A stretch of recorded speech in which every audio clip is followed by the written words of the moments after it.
ನಮಸ್ತೆ ಮಕ್ಕಳ. ನಮ್ಮ ಪ್ರೀವಿಯಸ್ ಕ್ಲಾಸಸ್ಸಲ್ಲಿ ನಾವು ಏನು ಸ್ಟಡಿ ಮಾಡಿದ್ವಿ ಅಂತಂದರೆ, ನಾವು ಒಂದು ಸಾಲಿಡ್ಡೋ ಲಿಕ್ವಿಡ್ಡೋ ಅಥವಾ ಗ್ಯಾಸ್ನೋ ಹೀಟ್ ಮಾಡಿದರೆ ಅಥವಾ ಕೂಲ್ ಮಾಡಿದರೆ ಪಾರ್ಟಿಕಲ್ಸು ಹೇಗೆ ಬಿಹೇವ್ ಮಾಡುತ್ತೆ ಅಲ್ವಾ, ಅದರ ವಾಲ್ಯೂಮ್ ಏನಾಗುತ್ತೆ, ವಾಲ್ಯೂಮ್ ಯಾತಕ್ಕೆ ಡಿಕ್ರೀಸ್ ಆಗುತ್ತೆ, ವಾಲ್ಯೂಮ್ ಯಾತಕ್ಕೆ ಜಾಸ್ತಿ ಆಗುತ್ತೆ, ಇದನ್ನೆಲ್ಲ ನೋಡಿದ್ವಿ ಮಕ್ಕಳ. ರೈಟ್. ಈ ಕ್ಲಾಸ್ನಲ್ಲಿ we will study the change of state of matter. Okay, ಏನು ಹಾಗಂದರೆ ಮಕ್ಕಳ, ನಿಮಗೆ ಗೊತ್ತಿದೆ there are 3 states of matter: solid, liquid ಮತ್ತು ಗ್ಯಾಸ್ ಅಲ್ವಾ. So how can you change the state of a particular substance? Suppose it is a solid ಇದ್ದರೆ can you change the state of that substance? ಅಂದರೆ from solid to liquid change ಮಾಡ್ಬೋದಾ, from liquid to gas change ಮಾಡ್ಬೋದಾ, ಅಥವಾ ಗ್ಯಾಸಿಂದ liquid change ಮಾಡ್ಬೋದಾ? ಒಟ್ಟಿನಲ್ಲಿ you take any particular substance, ಅದರ ಸ್ಟೇಟನ್ನು ಚೇಂಜ್ ಮಾಡ್ಬೋದಾ? ಚೇಂಜ್ ಮಾಡಿದ್ರೆ ಹೇಗೆ ಮಾಡ್ತೀರಾ, ಯಾತಕ್ಕೆ ಸ್ಟೇಟ್ ಚೇಂಜ್ ಆಗುತ್ತೆ, ಇದನ್ನೆಲ್ಲ ನಾವು ಸ್ಟಡಿ ಮಾಡ್ತೀವಿ ಮಕ್ಕಳ ಈ ಟಾಪಿಕ್ನಲ್ಲಿ, ಈ ಲೆಸನ್ನಲ್ಲಿ. So how can the state of matter be changed from one state into another? So ಹೇಗೆ ಮಾಡ್ಬೋದು ಮಕ್ಕಳ? There are 2 ways in which you can change the state of matter ಅಲ್ವಾ. There are 2 ways. ಏನು ಸರ್ ಅಂತಂದರೆ, first changing the temperature. By changing the temperature you can change the state of matter. ಹೌದಾ ಮಕ್ಕಳ? ನಿಮ್ಮ daily ಎಕ್ಸ್ಪೀರಿಯನ್ಸಲ್ಲಿ ನಿಮಗೆ ಇದು ಹೌದು ಅಂತ ಅನಿಸುತ್ತೆ, ನಿಮ್ಗೆ ಅರ್ಥ ಆಗುತ್ತೆ ಚೆನ್ನಾಗಿ. ಓಕೆ, ನಾನು ಅದು ಸ್ವಲ್ಪ ಹೊತ್ತಿನಲ್ಲೇ ಎಕ್ಸಾಂಪಲ್ ಕೊಡ್ತೀನಿ, ನಿಮ್ಗೆ ತುಂಬ ಚೆನ್ನಾಗಿ ಅರ್ಥ ಆಗುತ್ತೆ. If you change the temperature you can change the state of matter. ಅಂದರೆ ಏನು ಮಕ್ಕಳ? ಚೇಂಜ್ ದ ಟೆಂಪರೇಚರ್ ಅಂದರೆ ಏನರ್ಥ? If you heat a substance, ಆ ಸಬ್ಸ್ಟೆನ್ಸ್ನ ಟೆಂಪರೇಚರ್ ಜಾಸ್ತಿ ಆಗುತ್ತೆ. If you cool the substance, ಆ ಸಬ್ಸ್ಟೆನ್ಸ್ನ ಟೆಂಪರೇಚರ್ ಕಡಿಮೆ ಆಗುತ್ತೆ. ಒಟ್ಟಿನಲ್ಲಿ how do you change the state of matter? By changing the temperature, that is by heating ಅಥವಾ ಬೈ ಕೂಲಿಂಗ್. ಓಕೆ, ಸೊ ನೀವು ಹೀಟ್ ಮಾಡಿದರೆ ಅಥವಾ ಕೂಲ್ ಮಾಡಿದರೆ we can change the state of matter. And there is another way in which the state of matter can be change. ಅದೇನು ಅಂತಂದರೆ by changing the pressure. Okay, ಇದು important, by changing the pressure. ಏನು ಮಕ್ಕಳ pressure ಅಂದರೆ? ನೀವು study ಮಾಡಿದ್ದೀರಾ lower ಕ್ಲಾಸಸ್ಸಲ್ಲಿ, especially 8th ಸ್ಟ್ಯಾಂಡರ್ಡಲ್ಲಿ ನೀವು study ಮಾಡಿದ್ದೀರಾ ಪ್ರೆಷರ್ ಅಂದರೆ ಏನು ಅಂತ. ಮಕ್ಕಳ ಪ್ರೆಷರ್ ಅಂದ್ರೇನು? It is the force acting on A particular area, on N unit area ಅಲ್ವಾ, ಅದನ್ನು ನಾವು ಪ್ರೆಷರ್ ಅಂತ ಕರಿತೀವಿ. ಅಟ್ಮಾಸ್ಫಿರಿಕ್ ಪ್ರೆಷರ್ ಅಂದರೆ ಏನು, ಅದನ್ನೆಲ್ಲ ನೀವು ಸ್ಟಡಿ ಮಾಡಿದ್ದೀರಾ. ಎಸ್, ನೀವು ಪ್ರೆಷರ್ ಚೇಂಜ್ ಮಾಡಿದರೆ, the pressure on the substance ನೀವು ಚೇಂಜ್ ಮಾಡಿದರೆ ಅವಾಗ you can change its state also. Okay, ಇದನ್ನು ನಾವು ಸ್ಟಡಿ ಮಾಡ್ತೀವಿ. ಬಟ್ ಈ ಕ್ಲಾಸ್ನಲ್ಲಿ we will study how the state of matter can be change by changing the temperature. Okay, first ಮಕ್ಕಳ solid to liquid change. Okay, ನಾವು will study how can you change the state of matter by changing the temperature, ಅಂದರೆ by heating or cooling. ಈಗ first how can you change a solid to a liquid? ಸಾಲಿಡ್ನ ಲಿಕ್ವಿಡ್ಗೆ ಹೇಗೆ change ಮಾಡ್ತೀರಾ? ಈ ಪ್ರೋಸೆಸ್ನ ಏನಂತ ಕರೀತಾರೆ? The process by which a solid changes to a liquid. ಈ ಪ್ರೋಸೆಸ್ನ ಏನು ಕರೀತಾರೆ? ಅಫ್ಕೋರ್ಸ್ ಮಕ್ಕಳ, ನಿಮ್ಗೆ ಗೊತ್ತಿದೆ ಅದು. ಈ ಪ್ರೋಸೆಸ್ನ ನಾವು ಮೆಲ್ಟಿಂಗ್ ಅಂತ ಕರಿತೀವಿ, melting. Okay, so what is melting? ಮೆಲ್ಟಿಂಗ್ಗೆ ಇನ್ನೊಂದು ಹೆಸರಿದೆ ಮಕ್ಕಳ, ಫ್ಯೂಷನ್ ಅಂತಲೂ ಕರೀತಾರೆ. ಸೊ ವಾಟ್ ಈಸ್ ಮೆಲ್ಟಿಂಗ್ ಅಂದರೆ ಏನು ಹೇಳ್ತೀರಾ? Melting is a process in which a solid, ನೋಡಿ, a process in which a solid changes into a liquid. A solid substance changes into a liquid. Of course, very important, upon heating ಅಲ್ವಾ. ಒಂದು solid ಲಿಕ್ವಿಡಾಗಿ change ಆಗೋದು when you heat ಮಾಡಿದಾಗ. So upon heating is called melting ಅಥವಾ fusion. ಈ ಪ್ರೋಸೆಸ್ನ melting ಅಥವಾ fusion ಅಂತ ಕರೀತಾರೆ. Okay, for example ನೋಡಿ ಮಕ್ಕಳ, ದೆರ್ ಈಸ್ ಎ ಸಾಲಿಡ್. ನಾವು ಎಕ್ಸಾಂಪಲ್ ಐಸ್ ತೊಗೋಣ, ಬಿಕಾಸ್ ನಮಗೆಲ್ಲ ಗೊತ್ತಿದೆ ice is a solid. So when you heat the ice, ಅವಾಗ ಏನಾಗುತ್ತೆ? The ice absorbs heat and it becomes hot ಅಲ್ವಾ. It becomes hot because it absorbs heat. then it changes into liquid which is water. So ice becomes water. Ice becomes water after absorbing heatನ absorb ಮಾಡಿಕೊಂಡು it becomes water. And this process is called melting ಅಂತ ಕರಿತೀವಿ. ಮೆಲ್ಟಿಂಗ್ಗೆ ಇನ್ನೊಂದು ಹೆಸರೇನು, fusion ಅಂತ ಕರಿತೀವಿ. There is another name called fusion. Okay, ನಾವು ಮಕ್ಕಳ ಒಂದು activity, there is a beautiful activity. ನಾನು ಒಂದು ಆ್ಯಕ್ಟಿವಿಟಿ ತೋರಿಸ್ತೀನಿ ನಿಮಗೆ. ಈ ಆ್ಯಕ್ಟಿವಿಟಿ ಮುಖೇನ ನಾವು ಸಾಕಷ್ಟು ವಿಷಯ ತಿಳ್ಕೊಬೋದು ಮಕ್ಕಳ, ಆಯಿತಾ? ಸಾಕಷ್ಟು ವಿಷಯ ತಿಳ್ಕೊಬೋದು. ಏನಪ್ಪ ಅಂತಂದರೆ ನೋಡಿ, ಈ ಆ್ಯಕ್ಟಿವಿಟಿ ಏನಪ್ಪ ಅಂತಂದರೆ, ನಿಮಗೆ ಎರಡು ಪ್ಲೇಟ್ಸ್ ಕಾಣಿಸ್ತಾ ಇದೆ. ಪ್ಲೇಟ್ ಅಂತ ತಿಳ್ಕೊಳ್ಳಿ. They both are similar looking plates ಅಲ್ವಾ? ಎರಡು ಬ್ಲ್ಯಾಕ್ ಕಲರಿಂದ ಪೇಂಟ್ ಮಾಡಿದ್ದಾರೆ. So these are similar looking surfaces. ಒಂದೇ ಥರ ಕಾಣಿಸ್ತಾ ಇದೆ ಎರಡು. ನಾನು ಏನು ಮಾಡ್ತೀನಿ ಅಂತಂದರೆ, ಎರಡರ ಮೇಲೂ ನಾನು ಐಸ್ ಕ್ಯೂಬನ್ನ ಜಸ್ಟ್ ಪ್ಲೇಸ್ ಮಾಡ್ತೀನಿ ಮಕ್ಕಳ, ಪ್ಲೇಸ್ ಮಾಡ್ತೀನಿ. ಸೊ ನೀವು ಏನು ಅಬ್ಸರ್ವ್ ಮಾಡ್ತೀರಾ ನೋಡಿ. Okay, just observe what happens when I place ice cubes on both the surfaces. Okay, so ice cube place ಮಾಡಿದೆ. ಸೊ ನೀವು ನೋಡ್ತಾ ಇದ್ದೀರಾ, ಲೆಫ್ಟ್ ಸೈಡಲ್ಲಿ ನಾನು ಇಟ್ನಲ್ಲ ಐಸ್ ಕ್ಯೂಬು, ಅದು ಬೇಗ ಮೆಲ್ಟ್ ಆಗ್ತಿದೆ and it is becoming water. Ice is turning into water fast.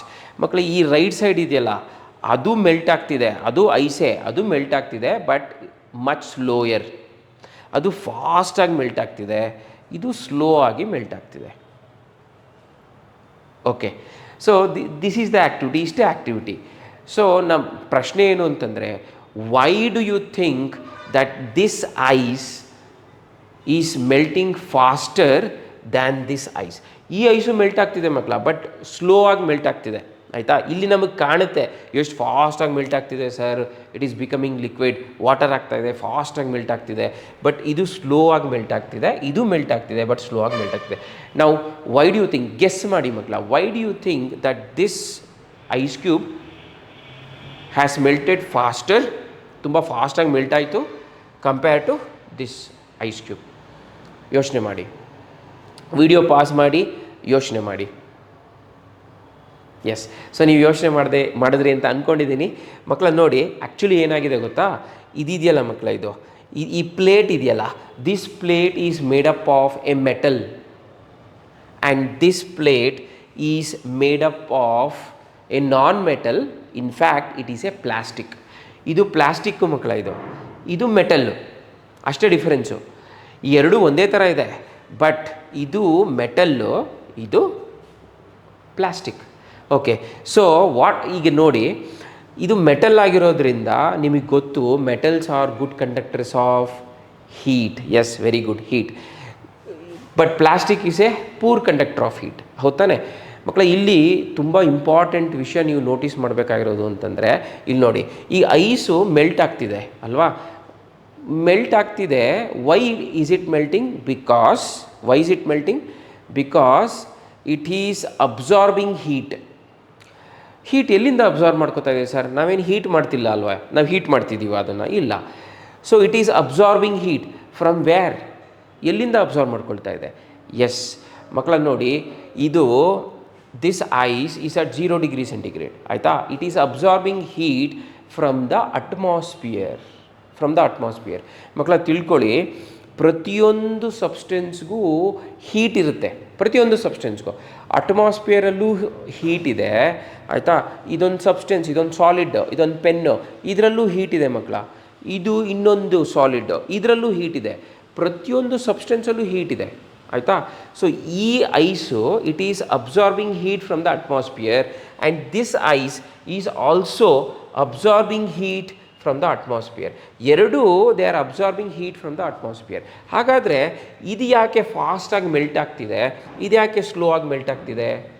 ಇದು ಫಾಸ್ಟಾಗಿ ಮೆಲ್ಟ್ ಆಗ್ತಿದೆ ಅಂತಂದರೆ ಇದು ಜಾಸ್ತಿ ಹೀಟ್ನ ಅಬ್ಸಾರ್ವ್ ಮಾಡ್ಕೊಳ್ತಿದೆ ಅಂತ ಅರ್ಥ ಅಲ್ವಾ? ಇದು ಕಡಿಮೆ ಹೀಟ್ನ ಅಬ್ಸಾರ್ವ್ ಮಾಡ್ಕೊಳ್ತಿದೆ ಅಂತ ಅರ್ಥ ಅಲ್ವಾ? ಯೋಚನೆ ಮಾಡಿ. ಹಾಗಾದರೆ ಇದು ಜಾಸ್ತಿ ಹೀಟ್ ಅಬ್ಸಾರ್ವ್ ಮಾಡ್ಕೊಳ್ತಿದೆ ಅಂತಂದರೆ ಎಲ್ಲಿಂದ ಅಬ್ಸಾರ್ವ್ ಮಾಡ್ಕೊಳ್ತಿದೆ? ಎರಡೂ ಅಟ್ಮಾಸ್ಫಿಯರಿಂದ ಹೀಟ್ನ ಅಬ್ಸಾರ್ವ್ ಮಾಡ್ಕೊಳ್ತಿದೆ, ಬೋತ್. ಬಟ್ ಇದು ಜಾಸ್ತಿ ಹೀಟ್ ಅಬ್ಸಾರ್ವ್ ಮಾಡ್ಕೊಳ್ತಿದೆ ಅಂದರೆ ಅರ್ಥ ಏನು ಗೊತ್ತಾ, ಆ ಎಕ್ಸ್ಟ್ರಾ ಹೀಟು ಎಲ್ಲಿಂದ ಬರ್ತಿದೆ ಮಕ್ಕಳ, ಎಕ್ಸ್ಟ್ರಾ ಹೀಟ್ ಎಲ್ಲಿಂದ ಬರ್ತಿದೆ? ಎಸ್ ಮಕ್ಕಳ ನೋಡಿ, ಈ ಪ್ಲೇಟನ್ನು we have placed it on a floor, ಯಾವುದೋ ಒಂದು ಫ್ಲೋರ್ ಮೇಲೆ ಇಟ್ಟಿದ್ದೀವಿ ಅಥವಾ ಯಾವುದೋ ಒಂದು ಟೇಬಲ್ ಮೇಲೆ ಇಟ್ಟಿದ್ದೀವಿ, ಹೌದಾನೆ? ಸೊ ಈ ice it is absorbing heat present in the floor, present in the ಟೇಬಲಲ್ಲಿರೋ ಹೀಟನ್ನು ಅದು ಅಬ್ಸಾರ್ವ್ ಮಾಡ್ಕೊಳ್ತಾ ಇದೆ. Because this is a metal and it's a good conductor of heat. So heat absorb ಮಾಡ್ಕೊಳ್ಳೋಕ್ಕೆ ಅದು ಹೆಲ್ಪ್ ಮಾಡುತ್ತೆ. So this ice is absorbing heat from the atmosphere and also from the floor on which the plate is kept. ಅರ್ಥ ಆಯಿತು ಅಂತ ಅಂದ್ಕೊಂಡಿದ್ದೀನಿ.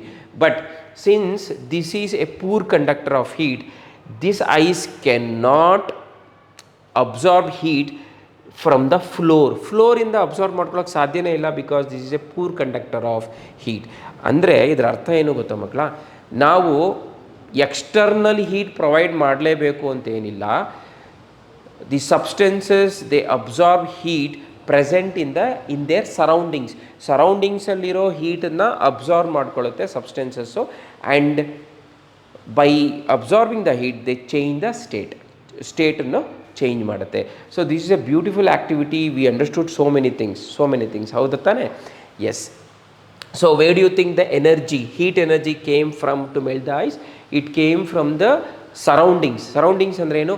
ಅಟ್ಮಾಸ್ಫಿಯರಿಂದ and the surface on which the plate is kept. ಆಯಿತಾ? ಆಮೇಲೆ what you think happen to the speed of the molecules? Speed ಏನಾಗುತ್ತೆ ಮಕ್ಕಳ, when you heat, ಅದು ಗೊತ್ತು ನಿಮಗೆ. When you heat a solid, speed ಏನಾಗುತ್ತೆ? ಜಾಸ್ತಿ ಆಗುತ್ತೆ ಬಿಕಾಸ್ ಕೈನೆಟಿಕ್ ಎನರ್ಜಿ ಜಾಸ್ತಿ ಆಗುತ್ತೆ. ಮಕ್ಕಳ ಈಗ there is one more terminology called melting point ಅಂತ. ಏನು ಮೆಲ್ಟಿಂಗ್ ಪಾಯಿಂಟ್ ಅಂದರೆ? ಮೆಲ್ಟಿಂಗ್ ಪಾಯಿಂಟ್ ಅಂತಂದರೆ ಇಟ್ ಈಸ್ ದ ಟೆಂಪರೇಚರ್. ನೋಡಿ, ಮೆಲ್ಟಿಂಗ್ ಪಾಯಿಂಟ್ ಅಂತಿದ್ರೆ, ಪಾಯಿಂಟ್ ಅಂತಿದೆಯಲ್ಲ ಸರ್, ಏನದು ಪಾಯಿಂಟಾ? ಇಲ್ಲ, ಪಾಯಿಂಟ್ ಅಂತಂದರೆ ಇದು ಟೆಂಪರೇಚರ್ ಅಂತ ಮಕ್ಕಳ. It is the temperature at which a solid melts and changes into a liquid at a particular atmospheric pressure. Okay, so ಯಾವುದೋ ಒಂದು ಟೆಂಪರೇಚರಲ್ಲಿ ಒಂದು ಸಾಲಿಡ್ಡು ಲಿಕ್ವಿಡ್ ಆಗಿ ಕನ್ವರ್ಟ್ ಆಗುತ್ತೆ. ಆ ಟೆಂಪರೇಚರ್ನ ನಾವೇನಂತ ಕರಿತೀವಿ? ಮೆಲ್ಟಿಂಗ್ ಪಾಯಿಂಟ್ ಅಂತ ಕರಿತೀವಿ. ಆ್ಯಂಡ್ ಮಕ್ಕಳ ಈ melting point depends on the pressure, atmospheric pressure ಮೇಲೆ ತುಂಬ ಡಿಪೆಂಡ್ ಆಗುತ್ತೆ. ಅದಕ್ಕೆ ನೋಡಿ ಇಲ್ಲಿ ಅಟ್ಮಾಸ್ಫಿರಿಕ್ ಪ್ರೆಷರ್ ಅಂತ ಮೆನ್ಷನ್ ಮಾಡಿದ್ದಾರೆ, ಅಟ್ಮಾಸ್ಫಿರಿಕ್ ಪ್ರೆಷರ್ ಅಲ್ವಾ. ಈಗ ನಾನು ನಿಮಗೆ what is the melting point of ice ಅಂತ ಕೇಳಿದ್ರೆ ನನ್ನ ಕ್ವಶನ್ನೇ ಇನ್ಕಂಪ್ಲೀಟ್ ಮಕ್ಕಳ. ನೋಡಿ, what is the melting point of ice ಅಂತ ಕೇಳಿದ್ರೆ ನನ್ನ ಕ್ವಶನ್ನೇ ಇನ್ಕಂಪ್ಲೀಟು. ನೀವು ತಕ್ಷಣ 0 ಡಿಗ್ರಿ ಸೆಂಟಿಗ್ರೇಡ್ ಅಂತ ಹೇಳ್ಬಿಡ್ತೀರಾ. ಬಟ್ ನನ್ನ ಕ್ವಶನ್ನೇ ತಪ್ಪು, ನನ್ನ ಕ್ವಶನ್ ಇನ್ಕಂಪ್ಲೀಟು. ನಾನು ಏನು ಹೇಳಬೇಕು ಗೊತ್ತಾ? What is the melting point of ice at 1 atmosphere ಅಂತ ಹೇಳಬೇಕು ನಾನು. 1 ಅಟ್ಮಾಸ್ಫಿಯರ್ ಅಂತಂದರೆ ಸ್ಟ್ಯಾಂಡರ್ಡ್ ಅಟ್ಮಾಸ್ಫಿರಿಕ್ ಪ್ರೆಷರ್ ಅಂತ ಮಕ್ಕಳ. 1 ಅಟ್ಮಾಸ್ಫಿಯರಲ್ಲಿ what is the melting point of ice ಅಂತ ಕೇಳಬೇಕು ನಾನು. ಆವಾಗ ನೀವು ಹೇಳ್ಬೋದು the melting point at 1 atmosphere at standard atmospheric pressure, the ice melts at 0 degree centigrade. Therefore, the melting point of ice is 0 degree centigrade at 1 atmosphere. So, ನೀವು ಅಟ್ಮಾಸ್ಫಿಯರ್ನು mention ಮಾಡಲೇಬೇಕು, because melting point depends on the atmosphere pressure. Sir ಹೆಂಗೆ depend ಆಗುತ್ತೆ ಮಕ್ಕಳ? ನೋಡಿ ಇಲ್ಲಿ ಹೆಂಗೆ depend ಆಗುತ್ತೆ ಅಂತ ನೋಡಿ. 1 ಅಟ್ಮಾಸ್ಫಿಯರಲ್ಲಿ melting point of ice is 0 degree centigrade ಅಲ್ವಾ. ನೀವೇನಾದ್ರು ಪ್ರೆಷರ್ ಜಾಸ್ತಿ ಮಾಡಿದರೆ, ಓಕೆ, ಪ್ರೆಷರ್ ಜಾಸ್ತಿ ಮಾಡಿದರೆ the melting point will be slightly below 0 degree centigrade. Maybe it may be -4 degree centigrade, it may be -10 degree centigrade. -10 degree centigrade ಅಲ್ಲೇ ಅದು melt ಆಗೋಕ್ಕೆ ಶುರುವಾಗ್ಬಿಡುತ್ತೆ. ನೀವು ಪ್ರೆಷರ್ ಜಾಸ್ತಿ ಮಾಡಿದರೆ ಸೊ ಮೆಲ್ಟಿಂಗ್ ಪಾಯಿಂಟು ಕಡಿಮೆ ಆಗೋಗುತ್ತೆ. -10 degree centigrade ಅದು ಇಟ್ ಬಿಕಮ್ಸ್ ಲಿಕ್ವಿಡ್ ಅಲ್ವಾ. ನೀವೇನಾದರೂ ಪ್ರೆಷರ್ನ ಕಡಿಮೆ ಮಾಡಿದರೆ melting point will be slightly above 0 degree centigrade. 0 degree ಸೆಂಟಿಗ್ರೇಡ್ಗಿಂತ ಜಾಸ್ತಿ ಮೆಲ್ಟಿಂಗ್ ಪಾಯಿಂಟ್. ಒಟ್ಟಿನಲ್ಲಿ melting point depends on atmospheric pressure. Okay, ಅದಕ್ಕೆ ನೀವು ಮೆಲ್ಟಿಂಗ್ ಪಾಯಿಂಟ್ ಡಿಫೈನ್ ಮಾಡಬೇಕಾದ್ರೆ you have to mention at a given atmospheric pressure. Okay, so ಈ class ನಿಮಗೆ ಚೆನ್ನಾಗಿ ಅರ್ಥ ಆಯಿತು ಅಂತ ಅಂದ್ಕೊಂಡಿದ್ದೀನಿ ಮಕ್ಕಳ. ನೆಕ್ಸ್ಟ್ ಕ್ಲಾಸಲ್ಲಿ we will do an experiment to study the change of state of ice to water. Ice water ಆಗಿ ಕನ್ವರ್ಟ್ ಆಗುತ್ತಲ್ಲ ಮಕ್ಕಳ, ಆವಾಗ what and all we can observe. ಒಂದು ಎಕ್ಸ್ಪೆರಿಮೆಂಟ್ ಮಾಡ್ತೀವಿ. ಒಂದು ಎಕ್ಸ್ಪೆರಿಮೆಂಟ್ ಮಾಡೋದ್ರ ಮುಖೇನ we observe very few important things, ತುಂಬ ಇಂಪಾರ್ಟೆಂಟ್ ವಿಷಯಗಳನ್ನು ನಾವು ಕಲ್ತ್ಕೋತೀವಿ through that experiment when ice melts and changes to water. Okay, next ಕ್ಲಾಸಲ್ಲಿ we will perform that experiment and through that experiment we will learn a very few 2 or 3 important things related to melting. Okay ಮಕ್ಕಳ, so see you in that class.